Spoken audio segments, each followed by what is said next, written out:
I'm Lesley-Anne Brewster. I'm a Gardnerian High Priestess and the Disability Liaison for Children of Artemis. And I'd like to talk about dreams today. So, sleeping is something that we do for at least a third of our lives. And the amount of sleep that we need varies between 4 and 10 hours. And the sleep's often split into two bits. So if you wake up in the middle of the night and you find that you've got to go for a cup of tea or go to the loo, as ladies of a certain age need to, that's kind of programmed into your sleep pattern. So, and everybody dreams, although not everybody can remember their dreams. So when did the dreams happen? Roughly 90 minutes, a pattern of roughly 90 minutes, 3 to 6 times a night. So it goes in waves. So originally, the first stage is the liminal stage, where you're really neither awake nor asleep. You're kind of on the verge of unconscious. And at that point, you can imagine that you're falling, or you can get a jerk that they call a myoclonic jerk. Then you move into slow wave sleep. Slow wave sleep has different stages too. It has the sinking stage, when you might sleepwalk or sleep talk, gradually getting deeper until you enter deep sleep. Now when you're in deep sleep, your blood pressure is quite low, your breath is slow, your body feels warm and heavy, and importantly, it's quite immobile. You don't move when you're in deep sleep. And then, after a while of that, you start rising again, back up toward consciousness. So that point, that's when you tend to have dreams. Your breath, your pulse, how you can tell if you're watching someone, your breath or their pulse becomes quite erratic. You get rapid eye movement, eyes moving around underneath their eyelids, and their muscles are quite slow to respond so that they don't act out their dreams. So sometimes if people rise back up to that liminal stage, they feel night terror. They get what's called night terrors, as their relaxed muscles are still held immobile. And so they are convinced that they are awake, whereas actually they're dreaming. So that can happen in both stages of the liminal sleep. But more often it will happen in the middle of the night. So we know what our ancestors believed, and they believed that dreams were valid paths to true knowledge. And basically what they believed split into 3 different paths.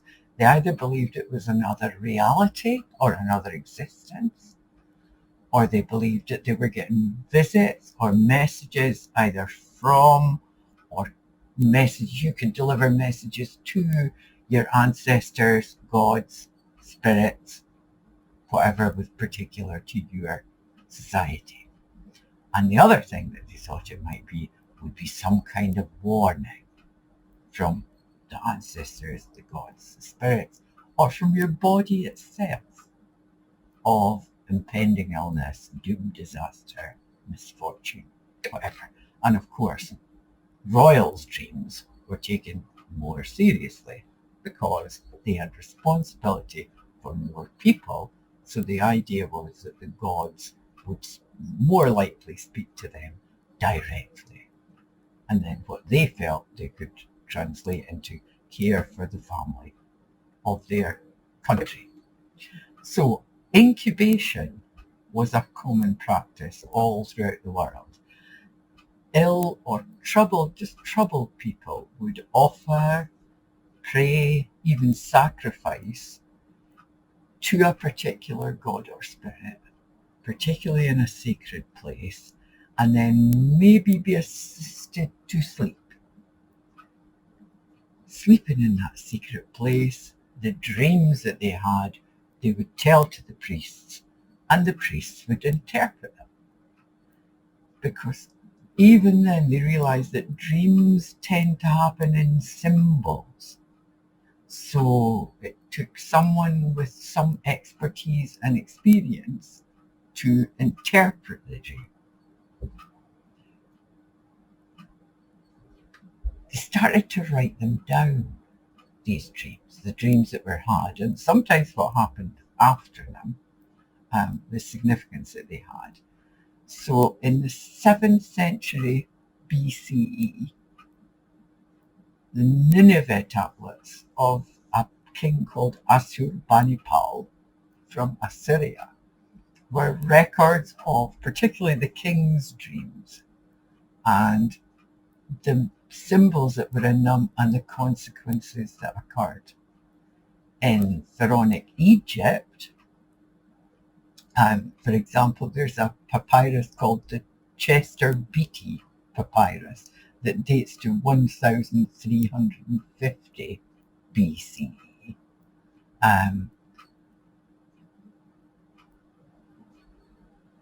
Dreams were called in it omina or omens. So a lot of Egyptian protective magic is written in papyri like this Chester Beatty papyrus. They were quite perceptive in that they wrote that sometimes you could dream in contraries. So if you dreamed of a birth, it might signify a death. That lateral associations or puns might be significant. So if you dream of an elephant, you can think, you know that phrase, an elephant in the room? There's something that's not being discussed. I wonder, that might mean that. And that was a way back, thousands BC. The Greeks always got in on every act, and a chap called Artemidorus, who is a Roman, but basically based his 5 volumes of dream books called Onirocritica on Greek examples, inspired many, many people subsequent from the 16th century through the 19th century in the rise of spiritualism and what we can call border science. So a lot of what he wrote back then already copied from a Greek that had possibly gone through from an Egyptian or Assyrian. You get the idea. So for example, Zolar's Encyclopedia and Dictionary of Dreams from 1963 says if you dream of flying low over the place where you live, it can mean a loss of goods. And that is exactly the same meaning that is given to that dream experience in Onirocritica. Somewhere along the line, the notion occurred that good dreams came from gods and bad dreams came from demons. And that idea lasted from the Babylonians right up to the burning times, the 16th, 17th centuries. In some witch trials, dream evidence was actually accepted from the accusers. I had a dream that she came down my chimney. Oh, right, she must have done that then. Who knows? But the Quran, for example, was dictated by Muhammad's own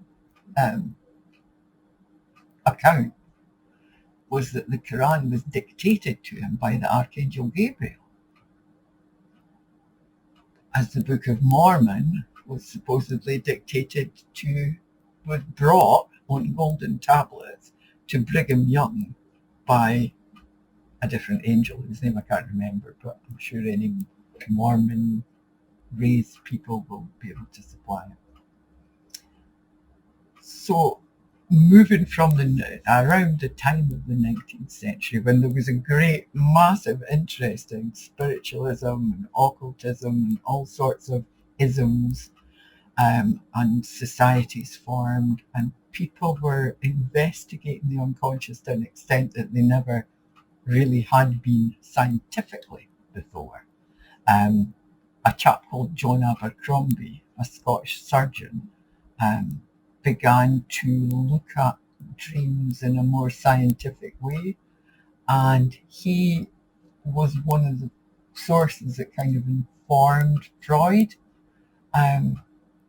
The notion that dreams were an expression of the repressed unconscious, which Freud took and expanded upon massively, although there was an underlying notion that most of these repressed desires, these repressed unconscious desires, were sexual in nature, which later people kind of objected to. Jung in particular, Jung interpreted dreams as, believed that they were a core human experience. They were something that we all had in common, and that the other things that we had in common were the archetypes of our dreams. We had old wise men and wise ladies. We had brave heroes or heroines. That these were common human experiences, and that had significance, that these aspects of ourselves, that these aspects of society really did have something to tell us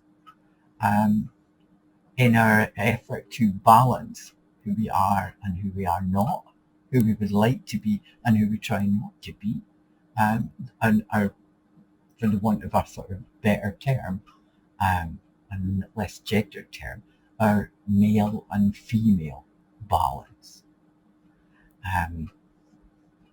Adler, for example, believed that dreams insights would help a therapist on helping the patient to solve their own problems. So modern schools of dream therapy, like from Gestalt, cognitive behavioral, cognitive experiential, etc., kind of boils down to that dreams are experiences, real experiences. They really happen to the person, but dreams are experiences created through the interactions of the unconscious and the conscious mind, in which the unconscious picks up quite a lot of what we miss. Can it give rise to prophetic or signal dreams? I'm sure people have had dreams where, it's totally unsettled kind of dream, and then they've come down with some kind of illness, possibly related to the part of the body that they were dreaming about. And in dream, the unconscious can alert, inform, even creatively inspire the conscious. So why would you want to work with your dreams? To gain insights into your own behaviours and opinions. Just as Adler said, if it's good enough for the therapist, you can perform your own therapy. You're an expert on yourself. To help you see patterns of behaviour that you might not be aware of. You might not know that you're doing a certain thing, but your unconscious has noticed it. And it's noticed as well when you're doing it. So that's quite a useful thing to know, because sometimes we might want to stop this particular thing, turn around and confront it even. Dreams can afford us creative inspiration.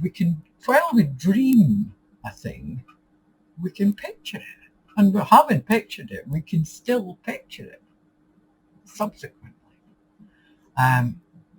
And to help us to become aware of things around us that we haven't necessarily been giving our conscious attention to, but which are happening just the same.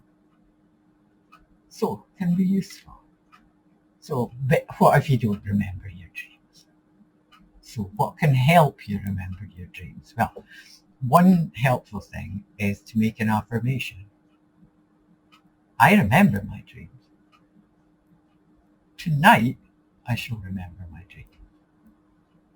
I shall have wonderful, informative dreams tonight. whatever works best for you, whatever you can hear yourself say and you believe yourself saying it. There's no point you saying something in an affirmation where you immediately go, nah. Mugwort, some herbs, top of my head, mugwort, passion flower, lemon balm, skullcap. There are other more exotic herbs, but those made as teas, dried in pillows, burned as incense, they may help you relax and get into that state of deep sleep faster, from which you can then rise and dream more effectively. If you set your alarm earlier than you usually get up, if you set it at 8 o'clock, set it for 7, whatever, put it where you can stop it ringing without moving too far or opening your eyes is good. Keep a dream diary. That's the best thing, is the dream diary. Out of experience, I'd say use a dark pen, like a pen that you can see the writing of in half light, if not in solid dark, which you won't be able to. Note down your immediate impressions before you've really fully woken up. Any strong impressions, that was scary, that was loud, that was smelly, any narrative that there is. I dreamed this was happening and then. So things that happen subsequent to each other. Any oddness, like I opened the door that was in my house and I was in London, in a street in London.